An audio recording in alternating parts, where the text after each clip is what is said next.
Hey everyone, welcome to the channel Optometry Concepts. Don't you think eye is an amazing organ? No, really, it helps us to visualize beautiful colors of this world. But have you ever wondered how it looks from inside? Come on, let's learn about it together. In actual, eye looks like a ball, hence we call it an eyeball. If we do the cross-sectioning of it, we're gonna get something like this. The anterior part is a little bulged out and the posterior part is spherical. Anterior part is called as cornea. It is transparent, avascular and highly refractive structure. Just behind the cornea, we can see the watery substance over here. Well, that is aqueous humor. It contains 99% water and 1% solute, such as salts, proteins, minerals, etc. It provides nutrition to the cornea and lens. Why only these two? Because these are avascular structures. You can see the pigmented part over here? Yes, that is iris. This tissue determines the color of individual's eye, whether it could be brown, black, blue or green.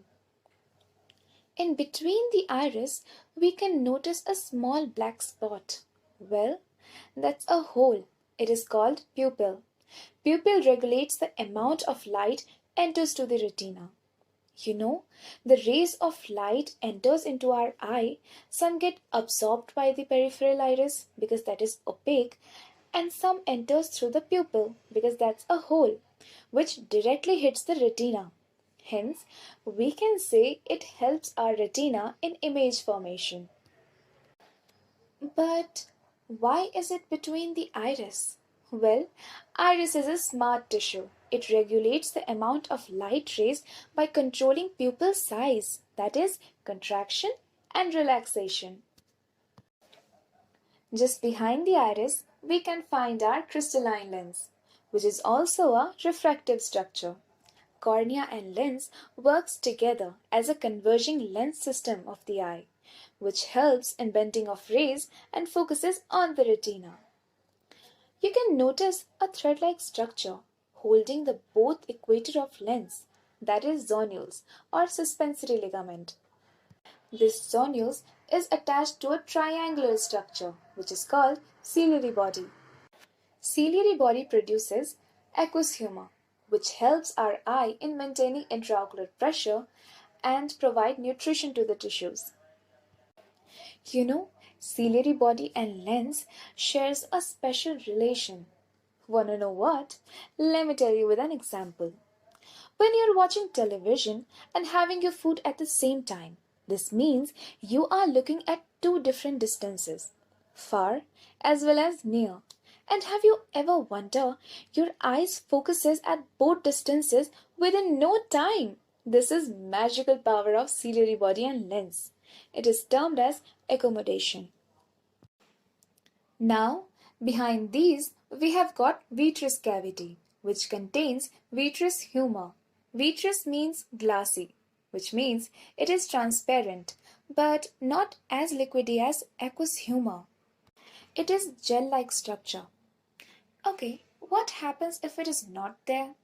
Well, our eye will get shrunken, which we don't want. Hence, it maintains the integrity of the eye. Now, behind the vitreous, we have got our retina, a vital tissue.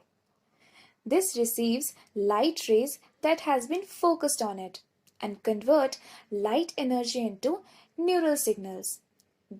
These signals travels to the brain through optic nerves. These are the optic nerves. And then our brain tells us what are we looking at. Maybe a piece of cake? Wow, we have got so many vital tissues. But what keeps them protected from outside? Well, for that, we have got three important coats. Outermost coat is fibrous coat. It is the toughest coat.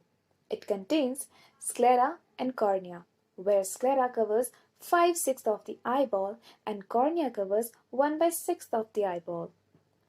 Next is middle coat, which is a vascular coat. It supplies blood and the nutrition. It contains choroid, iris and ciliary body. These tissues together called as uveal tissue. And our final coat is nervous coat, which is the innermost coat. It contains retina, which sends the impulse or a neural signal to the brain. Now, let's divide our eyeball into two segments, anterior and posterior, where anterior segment is further divided into two chambers, anterior and posterior. Anterior part of cornea to the anterior part of iris is called as anterior chamber, which comprises aqueous humor. Posterior part of iris to anterior part of the lens is called as posterior chamber, and the posterior segment comprises vitreous humor, retina, choroid, and optic nerve. Thank you so much everyone for watching this video. If you found this interesting and helpful, don't forget to hit that like button and subscribe to this channel.